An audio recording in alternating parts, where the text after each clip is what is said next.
Mm-hmm. So my first question is kind of, it's a 3-inch screen. Can advertisers really be screen agnostic and put something that was, for television or regular video? Can it perform well that small? So the answer, I think, to that is yes, and we're already seeing some of our early campaigns perform relatively well. And by the way, 3-inch screen is just smartphones. The screen size is actually increasing, so some of the newer smartphones that are coming out 4 inches. The tablets, which we kind of group into the mobile inventory, is 5 inches or greater. So we think there is a great opportunity to provide a video ad impression on these smaller form factor devices. The key is doing it right? So some of the things that we do from a technical perspective, we facilitate that video ad to really play back instantaneously. So unlike in the online world where you have a tremendous amount of bandwidth, in mobile the bandwidth is a little bit more limited. So we do a bunch of things that facilitate instant playback of that video ad, so a mobile consumer never has to wait for a video ad to actually play back. We also do a number of things that on top of the video impression, we layer in sort of mobile specific interactive options. So one of the examples I talked about was the ability for brands to show a video ad to consumers and then have an interactive option that's location based, right? So let's say if I watched an ad for, I don't know, Burger King, right? And I had the ability to actually locate the nearest Burger King because I was really craving, a burger or something. So we think that certainly brands can leverage video even on these smaller devices. It has to be just done right, and you have to have the right partner to facilitate that. Yeah, and I think it's just the device itself lends to such great interactivity, and we're seeing that in the metrics early on, as Anshu mentioned. So yeah, we see a huge opportunity in mobile. In fact, we're going to be making I would say a large resource push, continue to push into that space, especially with the app developers and application providers. There's a massive amount of inventory to unlock there, and they need a lot of help. And the engagement rates are at least initially showing such promise that it makes sense to continue to push in that direction. What are some of the challenges to scale, or to simplify that question, are you finding the biggest challenge to really scaling mobile video advertising? I think a part of the challenge is really educational, where you've got to educate both the inventory side or the publishers about how to integrate video advertising into their mobile products, right? So we work with a variety of different publishers, whether it's big media that have video content, so you can show an ad as a pre-roll to video content. That's sort of the traditional video ad impression that exists even online. But then we look at sort of what I call the emerging premium publishers in mobile, so folks like a Pandora, like a Yelp, et cetera, that haven't been exposed to video advertising in mobile before. So you've got to do a lot of education and handholding and kind of describing how a video ad fits into their experience so it's not obtrusive, consumers like it, doesn't take away from the app experience. So that is part of the education that we do on the publisher side. And similarly, from an advertiser or an agency side, we have a lot of educationalists or evangelists within the sales team. They're doing the same thing from an advertising perspective as well. Yeah, and I think as a network, you have your natural challenges of just training the sales team on how to integrate that product into their pitch. That can cause some scale issues, but we're pretty good at that. We have a team of people certainly that have come from the network world, so we know how to add products to the mix. But that can cause some issues, as well as I think just the different platforms. So just the fact that these app developers and game developers and a lot of the companies pushing a lot of the inventory today, entertainment providers, you've got iOS, you've got Android, you've got BlackBerry, you've got Symbian, you've got now Windows, Windows as well. So some of that obviously lends itself to probably not scaling as fast as everybody would like, just given the cross-platform issues. There's a solution at all to the cross-platform issue? Because that seems pretty prohibitive?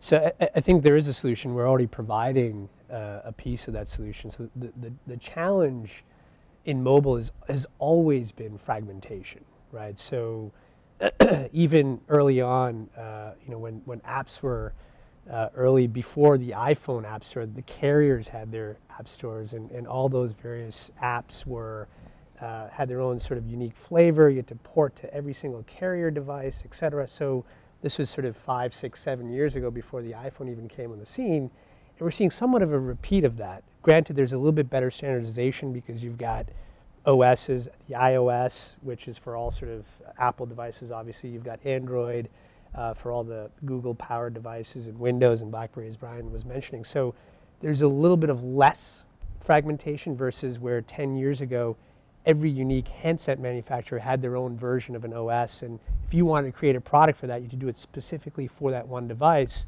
If that device never took off, then you would waste a lot of resources right there.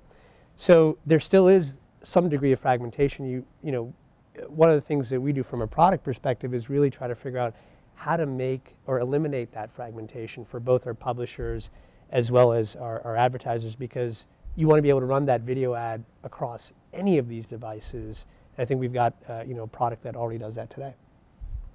And I think, certainly unless Apple changes its tune, there's always going to be a closed versus open fragmentation. Whether anyone else jumps on the closed, kind of remains to be seen. I think the world will continue to push as an open environment, but there'll always be two, unless someone can have a sit down with Steve and get him in line. Got him on It's probably speed not dial. going to be me, but certainly I'll help if they need it. Is mobile video consumption something that's generational?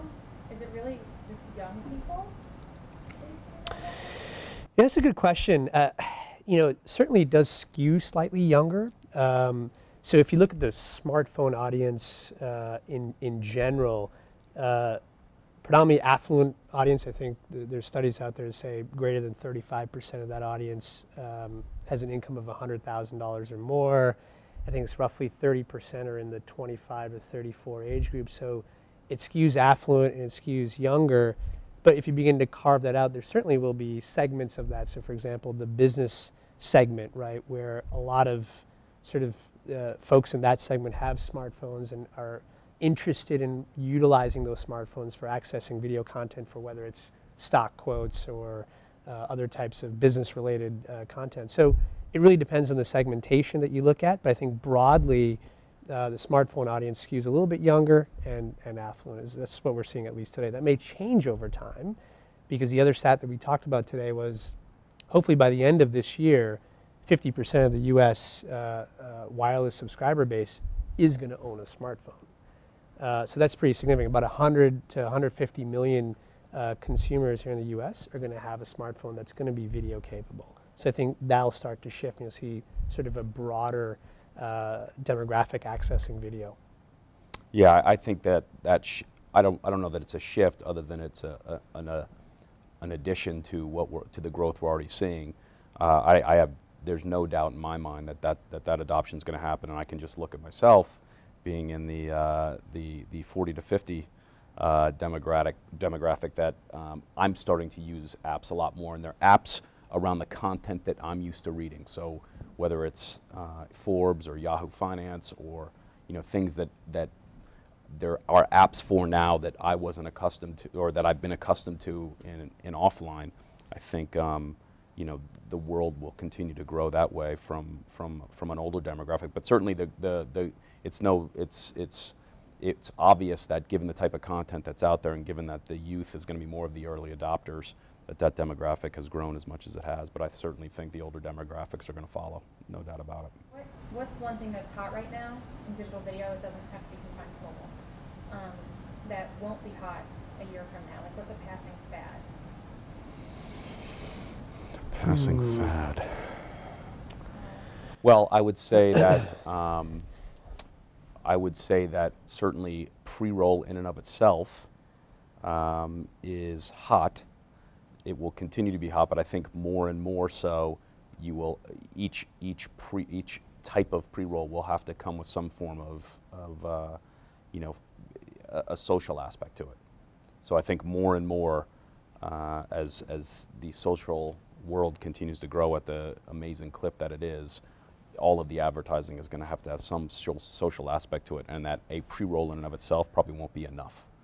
It won't be sexy enough to get the type of budgets that we're all going to want to continue to get and even grow. We're going to have to do something more social. So pre-roll will be around. I just think the percentage will shift more towards a social pre-roll experience. Yeah, no, I agree with that. I think it's doing social networking right. We all talk about, oh, well, this ad unit supports social networking. What does that really mean? Like, does that really mean that I can touch a Facebook icon and it takes me to this generic Facebook page? I think that in of itself is a fad, just throwing up a Facebook or Twitter icon. It's building better engagements with Facebook and Twitter with the brand in mind versus just sending them to a generic landing page, which is just a click to web interaction in my mind. So I think that's the fad that I'm seeing is everyone's jumping on social networking. I think Bryan's right that social networking is going to play an important role in video ad units in general, but let's take it a step further. Let's figure out what that interactivity actually means for that specific brand. Okay, perfect. Thank you so much. Oh, Thank you. You're welcome.